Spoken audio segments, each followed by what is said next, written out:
आप सबों को, वो मेरे गुरु भाई हों, गुरु बहनें हों या प्रियजन हों, सबको मेरा प्रणाम। ये कोविड-19 की त्रासदी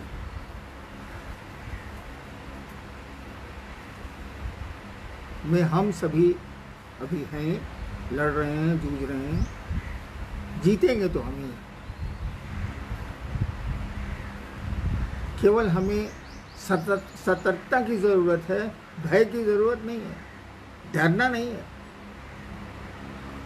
हमको आपको सतर्क रहना है। वो सोशल डिस्टेंसिंग हो, मास्क पहनना हो, भीड़ की जगहों में अनावश्यक नहीं जाना हो, टहलने वाली आदत छोड़नी होगी। अकेले टहलें तो टहलें, लेकिन लोगों के बीच उचित नहीं होगा। हम लोग शिव के शिष्य हैं, आप भी हैं। मेरे साथ कठिनाई है कि मैं आपको देख नहीं रहा,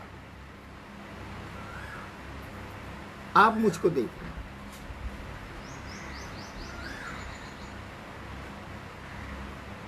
इसलिए आपने सोशल डिस्टेंसिंग का पालन किया है कि नहीं, आप सतर्क हैं कि नहीं, ये आप ही बता सकते हैं। मैं तो, आप दिख नहीं रहे हैं तो मैं तो नहीं बता सकता। जब से ये सूचना दी गई है कि मैं कैमरे पे आऊँगा, फेसबुक लाइव में आऊँगा, तब से बहुत सारी जिज्ञासाएं मोबाइल पर मैसेज के रूप में आई हैं। उतनी जिज्ञासाओं का उत्तर तो संभव ही नहीं। कुछ जिज्ञासाओं को यथासंभव हम लोग उत्तरित करने का प्रयास करेंगे। और ये प्रयोग अगर सफल रहा, आपने सोशल डिस्टेंसिंग कायम रखी, सतर्क रहे आप कोविड-19 के में, लॉकडाउन में, तो हो सकता है कि अगले सप्ताह फिर शुक्रवार को 1 बजे मैं फिर आपसे मिलूं। और अगर आपने नहीं किया तो ये भी बंद होने के कगार पर होगा। आइए देखते हैं आपने क्या जिज्ञासाएं भेजी। पढ़िए जी। सबसे पहले तो ये है कि साहब आप कैसे हैं, ये सब कोई जानना चाहता है कि साहब अभी कैसे हैं, स्वस्थ हैं कि नहीं, और हम लोग के लिए उनके तरफ से क्या निर्देश है, क्या मैसेज है। मैं स्वस्थ हूँ। अब उम्र का पड़ाव जो कह लीजिए, मैं स्वस्थ हूँ। लेकिन मैं जानना चाहता हूँ कि आप तो स्वस्थ हैं ना। अब तक जो मुझको सूचनाएं मिली हैं क्षेत्रों से, आप स्वस्थ हैं। हम तो स्वस्थ हैं, लेकिन अस्वस्थों की मदद करना भी हमारा काम है। हमने तो पेट भर लिए हैं, लेकिन दूसरे भी खाएं, भोजन करें, इसकी भी जिम्मेदारी हमको आपको लेनी होगी। मनुष्य पैदा तो अकेले होता है, लेकिन जीता है इस समाज में, और सामाजिक दायित्व उसके होते हैं। इसलिए हम लोगों को इस दायित्व का भी निर्वहन पूरी सतर्कता के साथ करना है। लोगों की मदद करनी है, लोगों की सहायता करनी है। आप स्वस्थ रहें, ये मेरी अपने गुरु शिव से प्रार्थना है। और एक बात जान लीजिए, आप देखेंगे शिव के बारे में कथा है कि उन्होंने विषपान किया। शिव की पूजा में, शिवालयों में आप देखेंगे कि जो पुष्प या सामग्रियां अर्पित की जाती हैं, उन सामग्रियों में अमूमन वे ही द्रव्य हैं जो जहरीले हैं। वो धतूरा हो, बेल का पत्ता भी जहरीला होता है, ये कीटाणुओं को मारता है। और जो भी सामान चढ़ते हैं उनको, सामान्यतया जो चढ़ते आ रहे हैं, उसमें कुछ न कुछ विष है, रहता है। और ये कोविड-19 भी एक विषाणु है। आज तक विष पान करने से लेकर विष की जहाँ तक परिधि रही है, हमारे आध्यात्म में शिव ही सामने नजर आते हैं। तो विषाणुओं से मुकाबले में फिर शिव हमारे आपके सामने होंगे। हमको शिव के नज़दीक जाना चाहिए। होता ऐसा है कि शिव हम लोगों के बिल्कुल करीब है, हम ही शिव से दूर हो गए, हम ही महादेव से दूर हो गए। हमको अपने मन को शिव के नज़दीक ले जाना चाहिए। काम ही क्या है, दिन भर काम कर लेते हैं, लॉकडाउन में तो वो भी काम करीब करीब बंद है। शाम में फुर्सत तो मिलती है। मैं नौकरी में था तो 10 बजे रात में कभी कभी मुझको प्रशासन से के काम से मुक्ति मिलती थी, और तब भी मैं शिव चर्चाएं करता था। वो रात का 1 बज रहा हो, 2 बज रहा हो, रातें हमने जाग के सोई हैं, शिव चर्चा में गुजारी हैं। समय तो मिलता ही है। आपको शौक हो, आपको लगन हो,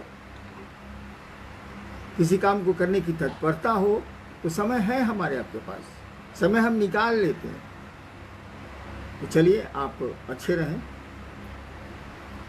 शिव के सानिध्य में रहें। वो आपके सानिध्य में हैं। शिव हमसे दूर नहीं है, हम उनसे दूर हो गए। हमको आपको शिव के नज़दीक जाने का प्रयास करना चाहिए। और याद रखिए, शरीर कर्म नहीं करता है, शरीर नहीं कहीं जुड़ता है, मन जुड़ता है, और मन तो कहीं से कहीं जुड़ सकता है। शरीर से जाने में हमको पटना जाने में 7 घंटा गाड़ी से लगेंगे, मन से हमको न्यूयॉर्क जाने में 1 क्षण भी नहीं लगेगा, दुनिया खत्म होगी। देखिए न्यूयॉर्क कितने नज़दीक हो गया मेरे मन के। न्यूयॉर्क जाने में रात भर का सफ़र होगा, वो भी हवाई जहाज से, और मन से मैं अगर न्यूयॉर्क जाऊं तो लीजिए पहुंच गया। तो दुनिया ख़त्म हो गई, समय भी नहीं लगा, क्षणांश लगा। तो शिव से जुड़ने में मन ही आपका हमारा एपरेटस है, उपकरण है, इसका हम आप प्रयोग करें। इसके प्रयोग से ही हम शिव के नज़दीक जा सकते हैं और शिव को अपना संबल बना सकते हैं। इन विषाणुओं से भी लड़ सकते हैं। सतर्क रहना है, परहेज में रहना है, लड़ना है और आगे बढ़ना है। देश को भी बढ़ाना है। शिव के शिष्य देश के लिए अपनी कुर्बानियाँ देते हैं, देंगे। जी, भाई अभिनव जी हैं बेंगलोर से और भाई भोला सिंह जी हैं कानपुर से। हम दोनों की यही जिज्ञासा है कि आजकल जब से कोरोना के बारे में इतनी चीज़ें हुई हैं, तो कुछ दिनों से मन में निगेटिव विचार आते हैं, हमेशा कुछ हो जाने का भय बना रहता है। एक वैश्विक महामारी कोरोना ने हम सभी के अंदर एक अदृश्य डर पैदा कर दिया है। महादेव कम याद आ रहे हैं और कोरोना ज़्यादा। नमः शिवाय से प्रणाम और दया की याचना करने के बाद भी मन विचलित होता रहता है, क्या करें? देखिए, मन में वो सकारात्मक विचार आए या नकारात्मक, वेदर इट इज नेगेटिव और पॉजिटिव। तरीका ये है कि जो भी विचार आते हो, वो नकारात्मक हो सकारात्मक हो, वह अपने शिव के चरणों में समर्पित करें हम आप। कहे कि निगेटिव विचार हमारी सोच से नहीं आ रहे हैं, वो आ रहे हैं तो आ रहे हैं।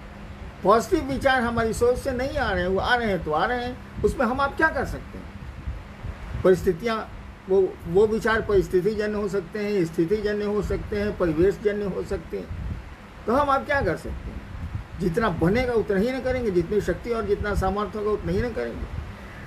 सबको शिव के चरणों में अर्पित कर दीजिए। धीरे धीरे आपका मन स्थिर भी होने लगेगा, विचार सकारात्मक होने लगेंगे। आपने पूछा है कि नमः शिवाय करते हैं, शिव से दया मांगते हैं, तब भी मन में नकारात्मक विचार, निगेटिव थॉट्स आते हैं। वो तो मन की आदत है, वो तो चंचल है। अनावश्यक हम लोग कोरोना से डर गए। डरना तो इलाज नहीं है, डरना तो मुसीबत का रास्ते निकालने का तरीका नहीं है। हमको लड़ना होगा, हमको आगे बढ़ना होगा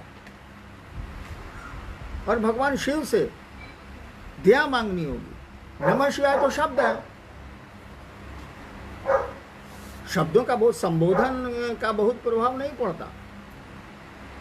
संबंधों में तो भाव का प्रभाव पड़ता है।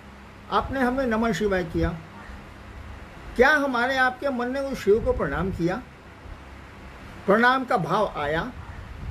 अगर प्रणाम का भाव आ रहा है, अगर शिव को प्रणाम करने की मन स्थिति बन रही है, तो नमः शिवाय बहुत जरूरी है। नमः शिवाय का सहारा लेके शिव को प्रणाम किया जाए, ठीक है, सहारा में काम करता है वो, लेकिन नमः शिवाय का सहारा शिव को प्रणाम करने की भाव स्थिति में जाने के लिए लिया जाए।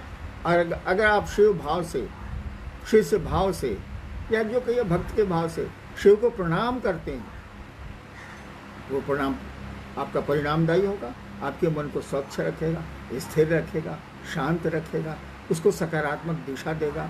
शिव में तो निगेटिव ऊर्जाएं हैं ही नहीं, उनकी शक्तियों में भले हैं, लेकिन हमेशा जान लीजिए जहाँ निगेशन है वहाँ पॉजिटिव है, जहाँ पॉजिटिव है वहाँ निगेशन है। हर सृजन में संहार है, हर संहार में सृजन की कामना। नेक्स्ट जी, चांदनी गुरुवार है पटना से कहती हैं कि प्रेम में इतने फासले क्यों होते हैं, प्रेम में इतनी पाबंदियां क्यों होती हैं? प्रेम में पाबंदियां तो होंगी।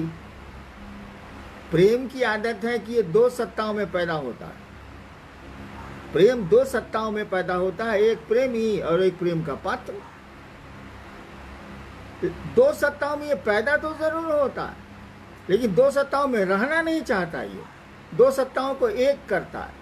कबीर की वो पंक्ति याद करिए, प्रेम गली अति साकरी, नेरो, प्रेम गली अति साकरी, जामे कुटुंब न समाज। जामे क्या तो है ऐसे कुछ, दो ही न समाज, दो ही न समाज, यानी दो से शुरू होता है, दो में रहता नहीं है ये।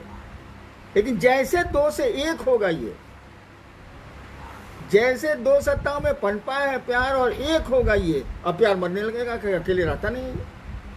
इसलिए फिर बिलगाव होगा, फिर फासले होंगे, और फिर फासले होंगे, फिर प्रेम एक करेगा, फिर फासले होंगे, फिर प्रेम एक करेगा। शिव और शक्ति की यही व्याख्या आई है। वो भगवती शिव से इतना प्रेम करती हैं, लेकिन प्रेम जब करेंगी तो दोनों सत्ताएं एक होंगी, और जैसे दोनों सत्ताएं एक होंगी, अब प्रेम टूटेगा, प्रेम अकेले रहता ही नहीं है, दो मिल जाएगा, और ये हर पल चलता रहता है, ये विरह मिलन, विरह मिलन, विरह मिलन। तो प्रेम में तो फासले होंगे।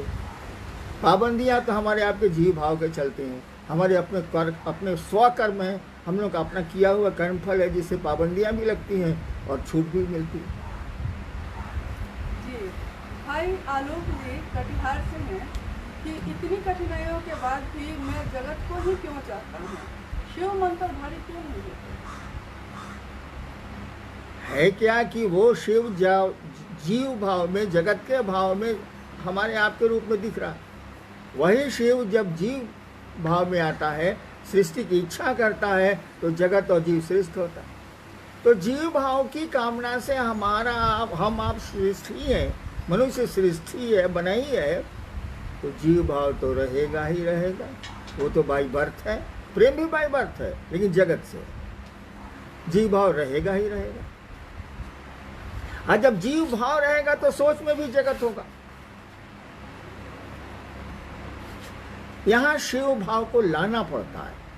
आप गुरु के सानिध्य से लाइए, गुरु कृपा से लाइए, गुरु की दया से लाइए, लेकिन यहाँ शिव भाव लाना पड़ता है। उसके सीड हमारे आपके बीच हैं, हमारे आपके प्राण में हैं, हमारी आपकी में आए हुए हैं, बने हुए हैं, लेकिन उस सीड को अंकुरित कराना होगा, पल्लवित कराना होगा, पुष्पित कराना होगा, इस तरह से चलना होगा।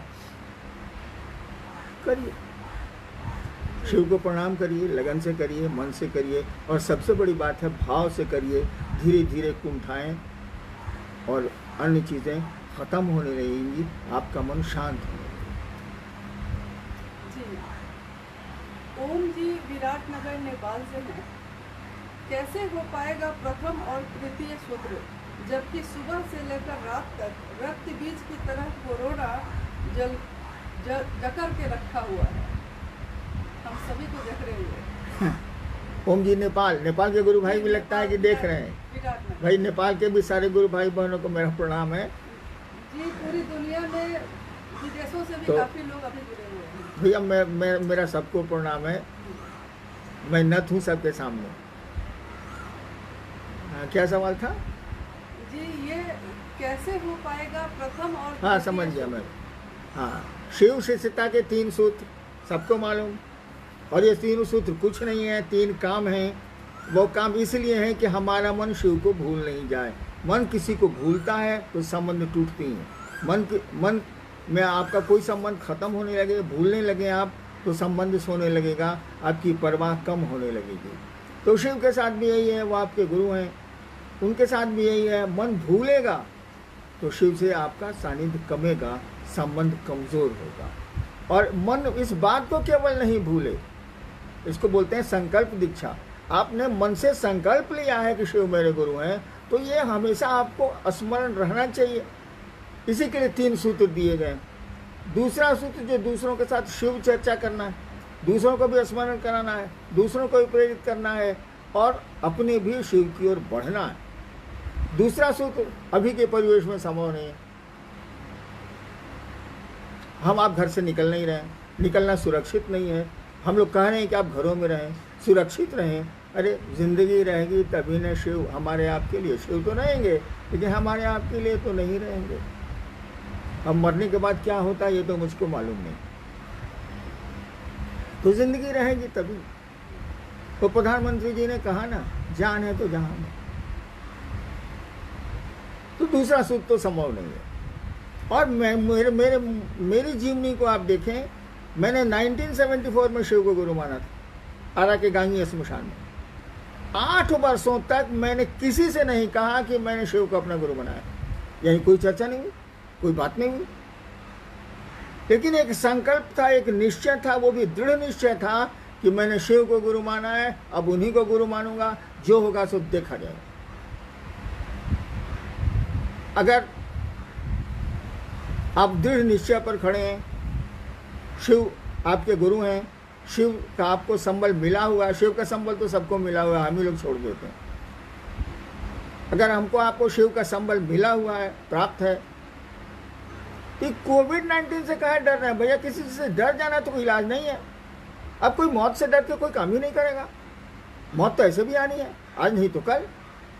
यहाँ जो भी आया जाएगा। तो कोविड-19 से क्या डरना, उसे लड़ना है। मैंने कहा नहीं, आप सतर्क रहें, लड़ें, दूसरों की मदद करें, अपने भी सुरक्षित रहें, दूसरों को भी सुरक्षित रहने के लिए प्रेरित करें, कोशिश करें, सलाह दें, जो बन सके सो करें। डरने से कैसे काम चलेगा? मैं 72 साल का आदमी डर जाऊंगा तो मेरे प्राण धुक धुक करके यही निकल जाएंगे। डरने से काम चलता है। और जब जानते हैं कि मौत आनी है तो मौत से क्या डर रहे हैं, वो तो आनी ही आनी है। हाँ, बीमारी है, उसे लड़ेंगे हम तो शिव के शिष्य हैं, लड़ेंगे, देश को भी बचाएंगे, दुनिया को भी बचाएंगे, समाज को भी बचाएंगे। इसलिए घबराना नहीं है। आप घबराएं नहीं, लड़ें, सतर्क रहें, सुरक्षित रहें, दूसरों को भी सुरक्षित रखें। आज बस इतना ही। आप सबों को मेरा प्रणाम।